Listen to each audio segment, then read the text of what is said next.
Devam ediyor. Efendim dinleyicilerimizden Münir kardeşim bir şiir göndermiş. Münir Doğan ve demiş ki abi bunu yorumlar mısın? Yorumlaman mümkün mü? Rica etsem demiş. Hadi bakalım yorumlayalım Münir kardeşim.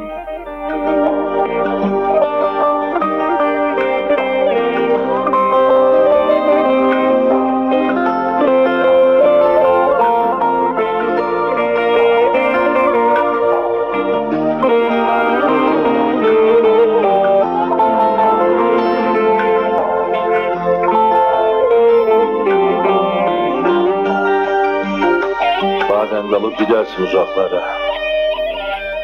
Belki kaybettiklerini düşünürsün ya da kazanmak istediklerini. Geçmişin kurcalar durur beynini. Yaşamakla ölmek arasındaki çizgiyi ararsın belki. Hangisini seçebileceğini bile bulamazsın. Düşünceler yorar birden beynini. Çare ararsın fakat bulamazsın. Yorgun düştüyse eğer bedenin, yaslanmak için bir omuz bulamazsın. Haykırmak istersin dertlerini, dinleyen hiç kimseyi bulamazsın. Ruhun daralıp göğsün sıkışır ya hani, içine çekecek nefes bulamazsın. Kalbin birden kırılır, onarmak istersin yani. Aradığın yapıştırıcıyı bulamazsın. Dalarsın tekrar uzaklara ya. Aradığın her neyse bulamazsın. Bulamazsın.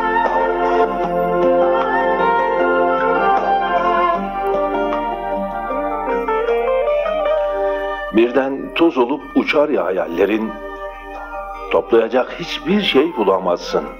Hani ansızın bir sevdaya mahkum olursun ya, kurtaracak birini bulamazsın. Ansızın çeker gider ya, peşinden koşsan da bulamazsın. Yürek alev olur yanar ya, bir damla su bile bulamazsın. Bir gün beni yana döne ararsın, ararsın, ararsın, anlarsın, anlarsın, fakat bulamazsın, bulamazsın.